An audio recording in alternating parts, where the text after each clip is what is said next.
अब की बार किसकी सरकार, और इसी पर न्यूज नेशन अपना ओपिनियन पोल आपके सामने प्रस्तुत कर रहा है। हमने ये बताया आपको कि देश में ओपिनियन पोल क्या बता रहा है, देश में किसकी पार्टी सत्तारूढ़ हो सकती है। तो आइए सबसे पहले आपको बताएं, भारतीय जनता पार्टी गठजोड़ यानी कि एनडीए को 270 सीटें मिलने के आसार हैं। यूपीए और कांग्रेस गठजोड़ के पास 134 सीटें जा सकती हैं और अन्य के खाते में 139 सीटें जा सकती हैं, यानी कि भारतीय जनता पार्टी की अगुवाई में एक बार फिर सरकार बनने के आसार काफी प्रबल हैं, क्योंकि 272 सीटों पर सरकार बन जाती है। और आइए अब चर्चा करते हैं पश्चिम बंगाल और उड़ीसा की। विद्या, क्या आंकड़े हैं?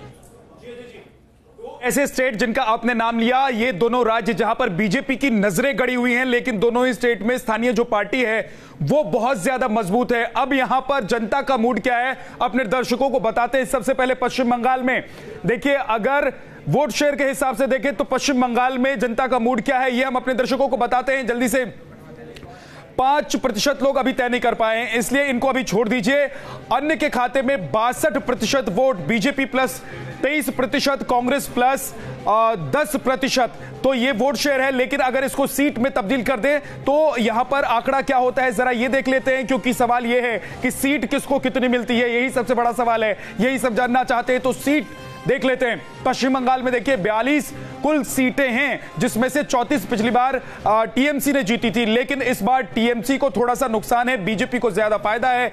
पिछली बार सिर्फ 1 सीट जीत पाई थी बीजेपी, इस बार बीजेपी प्लस को 9 सीटें हैं। अन्य के खाते में 31, जिसमें टीएमसी भी है, और कांग्रेस प्लस को 2 सीट। कांग्रेस जैसी स्थिति अच्छी नहीं है वैसी सीट हासिल करती हुई दिखाई दे रही है। अब आपको ओडिशा की तस्वीर दिखाते हैं। यहां पर भी बीजेपी की नजर गड़ी हुई है, लेकिन यहां पर ओडिशा में बीजेपी को कितनी सीटें मिलती है, वोट शेयर कितना यहां ओडिशा में बीजेपी को अगर अभी जनता का मूड जाने तो है, वो भी देख लीजिए। कह नहीं सकते, 9% लोग ऐसे हैं जो अभी कहने के मूड में नहीं है। अन्य के खाते में 40% वोट शेयर, कांग्रेस प्लस को 20% वोट शेयर और 31% वोट शेयर जो है बीजेपी प्लस को, यानी कि बीजेपी जितना जोर ओडिशा और पश्चिम बंगाल में लगा रही है अजय जी, आप देखिए कि उसको फायदा यहां ओडिशा में ज्यादा नजर आ रहा है। ओडिशा में अगर सीटों की बात करें और इसको जो वोट शेयर है इसको अगर सीटों में बदल दें तो वो क्या हो जाते हैं वो देख लेते हैं। ओडिशा में देखिए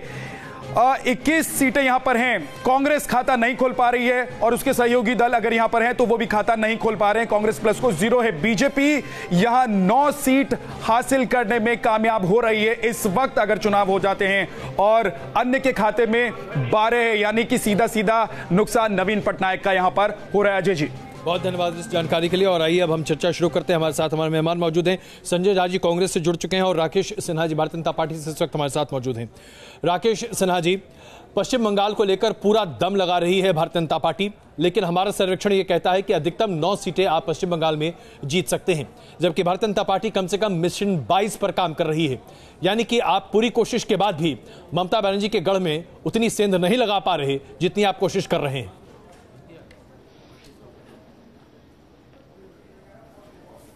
देखिए, आपका सर्वेक्षण अपने आधार पर किया गया है, मैं उस पर कोई सवाल नहीं खड़ा करता हूँ। सर्वेक्षण अच्छा ही होता है और उसके कुछ अच्छे पैरामीटर होते हैं, लेकिन मैं 3 बातें आप पश्चिम बंगाल के बारे में जान लीजिए, उसके बाद अपने सर्वेक्षण को आईने में देखिए। पहली बात, ममता बनर्जी समान रूप से सभी दल के कार्यकर्ताओं के लिए खतरा बन गई है। जो तानाशाह होता है वो किसी एक व्यक्ति के लिए खतरा नहीं होता, एक विचारधारा के लिए होता है, वो लोकतंत्र के लिए खतरा होता है। और ममता बनर्जी लेफ्ट का कार्यकर्ता, कांग्रेस का कार्यकर्ता, बीजेपी का कार्यकर्ता, सामान्य कार्यकर्ता, सबके लिए खतरा। एक दूसरा, पश्चिम बंगाल की विकास की गति जिस तरह से बढ़ी है वो आप देख रहे हैं, पश्चिम बंगाल किस तरह से एक नुकसान हो रहा है। तीसरा जो सबसे महत्वपूर्ण बात है कि पश्चिम बंगाल में ममता बनर्जी जब से सत्ता में आई हैं तब से तुष्टीकरण नहीं, वो जिहादियों को प्रश्रय दे रही हैं, जिसके कारण पूरे बंगाल में यह एक अंडर करंट चल रहा है कि ममता बनर्जी का सत्ता से हटना जरूरी है। ये पश्चिम बंगाल के अस्मिता के लिए जरूरी है। मैं बता रहा हूं, जो रिजल्ट पिछले चुनाव में ममता बनर्जी के लिए हुआ वो रिवर्स होकर भारतीय जनता पार्टी के लिए। आपका कुछ ऐसा बढ़ गया है जितनी जान ताकत आप फूंक रहे हैं पश्चिम बंगाल में? अमित शाह लगातार जो है मेहनत कर रहे थे, लगातार दौरे हो रहे हैं, लगातार आप यात्राओं की बात कर रहे हैं, खबरों में पश्चिम बंगाल लगातार बना रहता है, आपके एजेंडे में इतने प्राइम पर रहा है, उसके बावजूद भी कुछ बड़ा परिवर्तन दिखता नहीं है, कम से कम हमारे ओपिनियन पोल में। आपको एक छोटी सी बात मैं बताना चाहता हूं जब लेफ्ट का अत्याचार अनाचार था और लेफ्ट के पैरेलल में ममता जी खड़ी हुई, तो वो वोट भी जो भारतीय जनता पार्टी कांग्रेस का वोट था वो साइलेंटली ममता जी को चला गया था, क्योंकि लेफ्ट का अत्याचार इतना बढ़ गया था कि लोग चाहते हैं इसका विकल्प आए। इस तरह का जो वोट ट्रांसफर होता है, जो ध्रुवीकरण होता है, वो दिखाई नहीं पड़ता है। ममता बनर्जी के पार्टी का जो मध्यम वर्ग है वो ममता बनर्जी को छोड़ चुका है, लेकिन वो बोलेगा नहीं। ये साइलेंट वोट ट्रांसफर, जहां भी अधिनायकवादी तौर तरीके से शासन होता है वहां साइलेंट वोट ट्रांसफर होता है और पोलराइजेशन अंतिम दिन दिखाई पड़ता है। उसके पहले तक यदि अब दिखाई पड़ रहा है कि भारतीय जनता पार्टी को 23% मत मिल रहा है, यह बहुत ही शुभ संकेत है, दिखाता है ये 23-46% में तब्दील होगा। आप देख लीजिएगा पश्चिम बंगाल में रिवर्स होने जा रहा है, बीजेपी को 34 मिलेगा जो ममता को मिला था। ममता अनिर्बान जी इस वक्त हमारे साथ मौजूद हैं टीएमसी से। अनिर्बान जी, जो स्थिति अभी भारतीय जनता पार्टी की है उसमें 9 सीटें हमारे सर्वेक्षण के आधार पर भारतीय जनता पार्टी को मिल सकती हैं, लेकिन आपकी 34 में से घटकर 29 सीटें आती हुई दिखाई दे रही हैं। तो क्या ये माने कि भारतीय जनता पार्टी ने वाकई में आपको डेंट कर दिया है? पहला सवाल। और दूसरा सवाल, आप अभी सुन रहे हैं राकेश जी की बातें, क्या वाकई में एक ऐसी सरकार वहां पर है जिसका वर्णन राकेश जी कर रहे हैं? जी, थोड़ा मुझे एक चीज बताइए कि वोट शेयर आपका ओपिनियन पोल में कितना है? 31% के 36% के करीब आपका वोट परसेंट जा रहा है। अच्छा, ठीक है। अच्छा, फिर तो मैं एक बात बताना चाहता हूँ कि बीजेपी का जो 2 सीट अभी है लोकसभा में, वो 2 सीट भी नहीं रहेगी, वो पहली बात है। क्योंकि आप अगर दार्जिलिंग में चला जाइएगा तो देखिएगा कि जो आलूवालिया सर वहाँ जो थे जी, वो वहाँ दिखाई नहीं पड़ते हैं कभी, और स्थानीय जो आदमी लोग हैं वो बहुत ही उन पर एकदम ही असंतुष्ट है, तो उनका कोई चांस ही नहीं है जी। और खड़गपुर में जो आसनसोल में जो बाबुल सुप्रियो जी वो एमपी है जी, उनके खिलाफ बीजेपी के खुद के जो कार्यकर्ता वहाँ है वो खुद मोर्चा निकाल चुके हैं। अनिर्बान जी, अगर इतने कमजोर हैं तो आप उनकी रैलियों को इजाजत क्यों नहीं देते? क्यों आए दिन उनसे टसल में आप उलझते रहते हैं? जो पहले लेफ्ट के साथ होता था, बीजेपी को आप अपना टॉप चैलेंजर क्यों मानते हैं? अगर है नहीं वो लड़ाई में, बता रहे हैं, देखिए जी, बता रहे हैं, देखिए ऑपोजिशन पॉलिटिकल पार्टी जो रहता है उनका काम है कि सरकार में जो पॉलिटिकल पार्टी है उनका जो गलत काम हो या कुछ भी हो उसका वो अपने तरफ से कुछ बोल सकते हैं कि ये ठीक नहीं है, ठीक है, या फिर वो होता है, राजनीति में वैसा चलता है। लेकिन बीजेपी वो 2014 के बाद जब बंगाल में धीरे धीरे आ रही है, वो राजनीति के नाम पर जो करती है वो झारखंड बिहार से वो मतलब राइट करने वाले लोग उनको इंपोर्ट करके लाते हैं। अगर आप वो वीडियो देखेंगे कि उनके जो रैली के नाम पे वो जो निकालते हैं वो बेसिकली ऐसे रूट से वो लेकर जाएंगे जहां शांति एकदम भंग करके पश्चिम बंगाल की राजनीति का इतिहास गवाह है, कितनी अहिंसा प्रिय राजनीति है, ये सब जानते हैं। आए दिन क्लैश सबने देखा है और इतिहास रहा है वो। नहीं, तो ऐसा नहीं है कि आप लोग बहुत हिंसा प्रिय ऐसा कुछ नहीं बता रहे,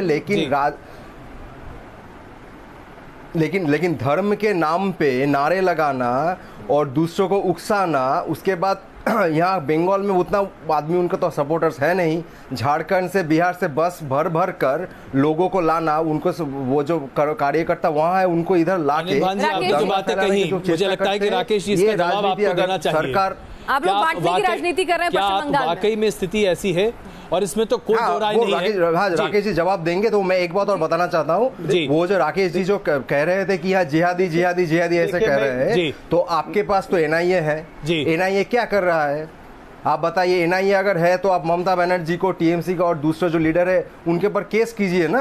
आप ऐसे आईटी सेल के तरह इतना बकवास क्यों करते हैं? चलिए राकेश जी, आपके पास कोई काम भी है या नहीं? राकेश जी इसका जवाब दीजिए। और इसके साथ साथ जो अभी अनिर्बान जी ने कहा, मैं एक सवाल इसके साथ साथ लगा दे रहा हूँ सप्लीमेंट्री के तौर पर।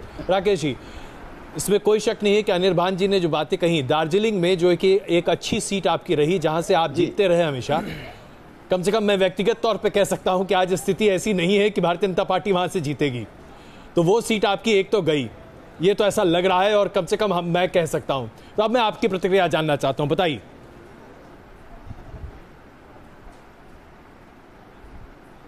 देखिए, एक बात जान लीजिए, उन्होंने कहा कि एनआईए क्यों नहीं काम करती है। अनिर्बान जी, अभी सीबीआई काम करने गई थी। हिंदुस्तान के इतिहास में पहली बार हुआ कि यूनियन गवर्नमेंट ऑफ इंडिया के ऑफिशियल्स को अरेस्ट कर लिया गया, पुलिस कमिश्नर के घर पे ममता जी चली गई, सारे प्रोटोकॉल को तोड़ते हुए। असामान्य स्थिति में शादी, श्राद्ध, ऐसी घटनाओं में तो लोग जाते हैं, लेकिन सामान्य स्थिति गवर्नेंस में चीफ मिनिस्टर किसी पुलिस कमिश्नर के घर चला जाए, ये निर्णय आप कर लीजिए। एक मैं अब दूसरी बात आता हूँ। देखिए, पश्चिम बंगाल में जैसे पूरी भारत में शोभा यात्रा निकलती है, वैसे रामनवमी का शोभा यात्रा निकलता है। आप एक नारा बता दीजिए जो शोभा यात्रा में मुसलमानों के खिलाफ, ईसाइयों के खिलाफ दिया गया।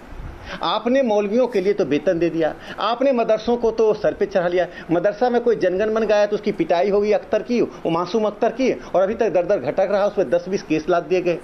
तो आप जो कर रहे हैं वह पश्चिम बंगाल के सिविल सोसाइटी के लिए डैमेजिंग है। पश्चिम बंगाल एक प्रगतिशील राज्य रहा है, जहां रविंद्रनाथ टैगोर रहे, जहां स्वामी विवेकानंद रहे, राजा राम मोहन राय रहे। वह किसी भी तरह की प्रतिक्रियावाद को स्वीकार नहीं करेगा, चाहे प्रतिक्रियावाद अनिर्बान जी एक छोटा जवाब दीजिए। अनिर्बान जी एक छोटा जवाब दीजिए प्लीज। बाहर निकलने के लिए ही पश्चिम बंगाल ने एकदम सही कहा, वो ममता तरह के प्रतिक्रियावाद स्वीकार नहीं करेंगे और बीजेपी को वो स्वीकार नहीं करेंगे। आपने एकदम ठीक कहा। विनोद जी, जो स्थिति आज पश्चिम बंगाल में है, जहां भारतीय जनता पार्टी अपने आप को एक बड़ी ताकत के तौर पर वहां देखना चाहती है, क्या ये स्थितियां वाकई में निर्मित हो सकती हैं? क्योंकि अभी हम 9 सीटों की बात कर रहे हैं, हो सकता है कि शायद इसके लिए भी दिक्कत हो। देखिए, भाजपा बहुत मेहनत कर रही है पश्चिम बंगाल में, और 2014 से ही भाजपा ने और राष्ट्रीय स्वयंसेवक संघ ने पश्चिम बंगाल को अपने एजेंडे में रख लिया था जी। और 120 सीटें जो भारतीय जनता पार्टी ने छांटी थी, जो जिनमें बीजेपी 2014 में नहीं जीती थी, उन पर काम करने उसमें पश्चिम बंगाल की 42 सीटें भी थी, 42 पे तो जीत चुकी थी। तो लेकिन ममता बनर्जी के खिलाफ वहां पर भारतीय जनता पार्टी ने पूरी तरह से एक हिंदू ध्रुवीकरण का कार्ड खेला हुआ है। यह साबित करने की पूरी कोशिश हो रही है कि मुस्लिम परस्त हैं। वो किसी भी भाजपा नेता से आप का बयान सुनिए, वो ममता बनर्जी को जिहादी और मुस्लिम परस्त इस तरह का होता है। लेकिन ममता बनर्जी की जो पकड़ है, आज भी पूरा जो लेफ्ट का बेस था जी, जो लेफ्ट का बेस था आज वो तृणमूल के साथ पहुंच गया है। कांग्रेस का जो बेस था वो भारतीय जनता पार्टी की तरफ बढ़ा है कि कांग्रेस भी श्रिंक कर रही है। भाजपा ने वहीं जो जमीन पाई है जहां कांग्रेस कमजोर हुई है। त्रिपुरा में कांग्रेस कमजोर हुई, भाजपा मजबूत हुई। उड़ीसा में यही स्थिति हो रही है कि कांग्रेस का जो जनाधार है वो भाजपा की तरफ जा रहा है, चूंकि कोई विकल्प नहीं। पश्चिम बंगाल में लेफ्ट सिकुड़ गया जी, लेफ्ट का एक बड़ा बेस जो है ममता बनर्जी के साथ चला गया। तो भाजपा के लिए भी बड़ी चुनौती है। वोट परसेंटेज तो बढ़ा सकती है जिस तरह से काम कर रही है, लेकिन उसका सीटों में कितना बदल होगा ये एक बड़ा प्रश्न है। तो पूर्णेंदु, जरा ये बताइए कि सीट कैसे बढ़ेगी बीजेपी की, खास करके तब जबकि हम सिर्फ 9 सीट पर बीजेपी की बढ़त देख रहे हैं, जबकि बीजेपी के अध्यक्ष ने 22 सीटों का लक्ष्य रखा है। क्या अजय जी, बीजेपी का वोट शेयर में इजाफा हो रहा है। 17% उनको 2014 में मिले थे और इस बार 23% के आसपास उनको वोट मिलने वाले हैं। लेकिन ये वोट फीसदी का इजाफा इतना नहीं है कि उनकी सीटें वो 22 के लक्ष्य तक पहुंच सके। उसकी जो वजह है कि अभी भी जो ममता की जो जमीनी राजनीति है, जिस तरीके से आप कैडर बेस्ड जो पॉलिटिक्स होती है और पॉकेट्स को पकड़ के और इंटीरियर गांव और उस तरीके से एक जो बंगाल का जो पॉलिटिकल कल्चर रहा है, जो पहले लेफ्ट उस पर राज करता था और पिछले 2011 से ममता की पकड़ है, वो अभी उतनी ढीली नहीं हुई है कि बीजेपी उस लेवल पे उसमें सेध लगा सके कि वो दहाई के आंकड़े को पार कर सके। फिलहाल तो उनको हमारे सर्वे के हिसाब से 9 सीटों पर ही संतोष करने जैसी स्थिति बन रही स्थिति लगती है। एनके सिंह साहब, मैं जरा चर्चा को थोड़ा उड़ीसा की तरफ भी लेकर चलूं। उड़ीसा में भी भारतीय जनता पार्टी की उम्मीद है कि वो अपना बेहतरीन प्रदर्शन सामने रखेगी, लेकिन हमारे आंकड़े भी बता रहे हैं कि 10 सीटों से ऊपर भारतीय जनता पार्टी नहीं पहुंच पा रही है। क्या वजह है कि उड़ीसा में आज भी बीजेडी अपनी पकड़ पूरी बनाए हुए है और शायद भारतीय जनता पार्टी के पैर और भी रोके? हो सकता है कि आंकड़ा और भी तब्दीली इसमें आए, क्योंकि बीजेडी पूरे तरीके से अब फॉर्म में आती दिखाई दे रही है। एनके सिंह साहब, उड़ीसा और बंगाल में कुछ फंडामेंटल अंतर है वहां के सोशल कंपोजिशन में जी। उड़ीसा रिएक्ट बहुत देर बाद करता है, पॉलिटिकल रिएक्शन वहां के समाज का बिहार में इमीडिएटली हो जाएगा जी, बंगाल में हो जाएगा, लेकिन उड़ीसा में बहुत स्लो रिएक्शन होता है। इसलिए बीजेडी करे ना करे, काम करे ना करे, सिर्फ इस बात पे वो सरवाइव करेगा कि सरकार में चीफ मिनिस्टर कभी कभी बाहर आ जाता है और इस पे चल रहा है। वोट आज भी मिलेंगे। एक बात जो विनोद जी ने कही वो उड़ीसा पे तो अप्लाई करती है, वेस्ट बंगाल पे नहीं करती है, कि कांग्रेस का सपोर्ट बेस उड़ीसा में जरूर जो खत्म हुआ वो पूरा बीजेपी के पास, बीजेपी को शिफ्ट हुआ है, लेकिन यही वहां पे नहीं हुआ। वहां पे जो नॉन कम्युनिस्ट वोट थे जी, जो कि लगातार सिस्टमेटिक रिगिंग और वगैरह वगैरह से नाराज थे या लुम्पेनाइजेशन हुआ था उससे नाराज थे, तो उन्होंने किया क्या कि वो बीजेपी और इस दौरान बीजेपी ने कम्युनल पोलराइजेशन काफी अच्छा कर लिया, क्योंकि 25% वोट के लिए ममता वही ट्रेडिशनल फॉर्मेट पे आ गई जो कांग्रेस चलती थी जी, सेकुलरिज्म और वगैरह वगैरह वगैरह। तो उन्होंने मुस्लिम वोइंग को इतना ज्यादा कर दिया कि बीजेपी के लिए ग्राउंड मिल गया बहुत अच्छा, जिसको कि बीजेपी संजय झा जी भी जुड़ गए। तो यही जो बात आपने उड़ीसा के संदर्भ में कही है कि कहीं ना कहीं कांग्रेस का नुकसान बीजेपी को संजय जी फायदा दिला रहा है उड़ीसा के संदर्भ में, और पश्चिम बंगाल में भी आपकी स्थिति जो है वो अच्छी नहीं है।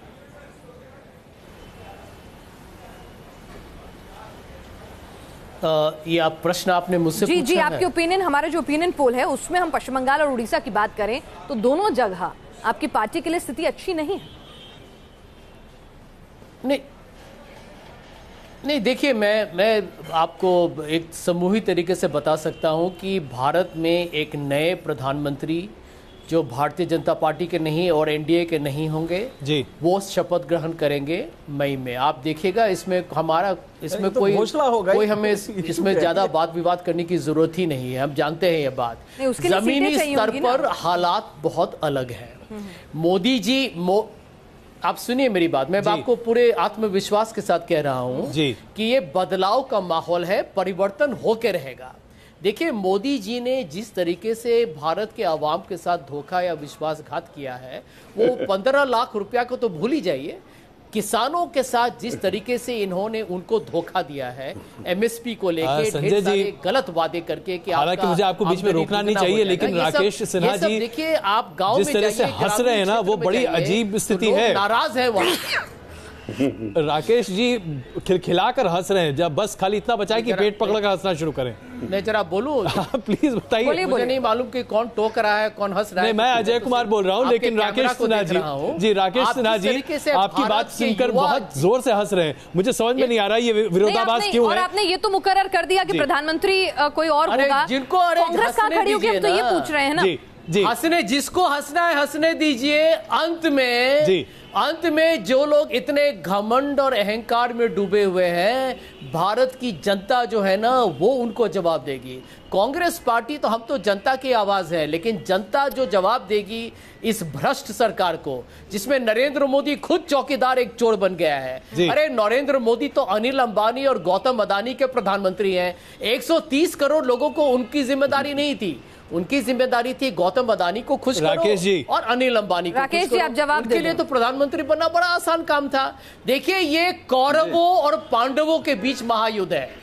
कौरव भारतीय जनता पार्टी है और पांडव कांग्रेस पार्टी और ढेर सारे जो हमारे जो समर्थक दल है, और इनको अंत में पांडवों ये तो एकदम उलट हो गया और होगी। 2013 में कौरव पांडव दूसरे थे और सच्चे 2019 में कौरव पांडव का शक्ल बदल गया। राकेश जी प्लीज। राकेश जी जवाब दें।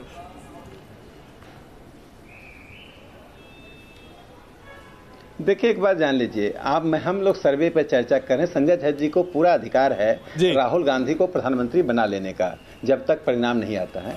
उनको पूरा अधिकार है एक मंत्रिमंडल भी घोषित कर देने का। लेकिन एक बात मैं बता दे रहा हूँ, कांग्रेस पार्टी हिंदुस्तान के 2 बड़े राज्यों में, जो हिंदुस्तान में मतदान का एक महत्वपूर्ण हिस्सा है, बिहार और उत्तर प्रदेश में, कहाँ पर है पहले संजय झा जी देख लें।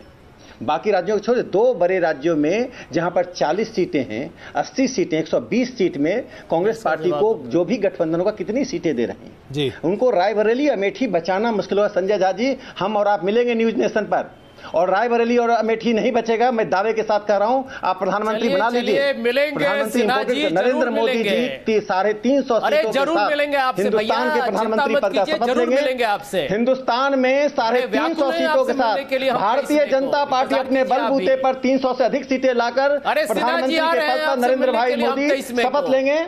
चिंता न करें, आपका जो शैडो कैबिनेट का हम निरीक्षण करेंगे। आप शैडो कैबिनेट बनाइए, शैडो प्राइम मिनिस्टर बनाइए। प्राइम मिनिस्टर बनने के लिए तैयार हैं। आप अपनी जमीन तो देख लीजिए, कर्नाटका में आप साफ होने जा रहे हैं।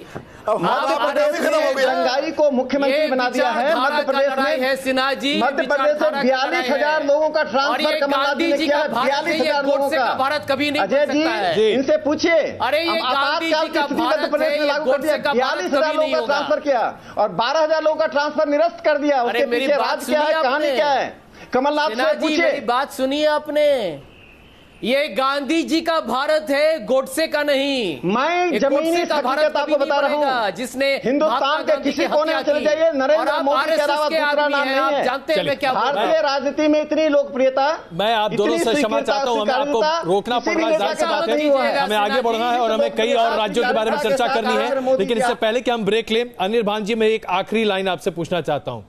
टीएमसी कितनी सीटें जीत सकती है? 34 आपके पास 14 में थी, हमारे हिसाब से आप 29 सीट जीत रहे हैं, हो सकता है ये आंकड़े बदल जाए। मैं आपसे एक फिगर चाहता हूं, कितनी सीटें जीतेंगे आप, अनिर्बान जी? देखिए 42 सीट में तो 42 ही टारगेट है और हम 42 ही जीतेंगे। चलिए, टारगेट तो हमेशा ऊंचे रखने चाहिए और ये ऊंचे रखे जा रहे हैं टारगेट, लेकिन जमीनी हकीकत क्या कुछ है, यही हमारा ओपिनियन पोल जो है दिखाने की कोशिश कर रहा है। आगे अन्य राज्यों की हम बात करेंगे, लेकिन फिलहाल एक छोटे से ब्रेक के लिए रुक रहे हैं।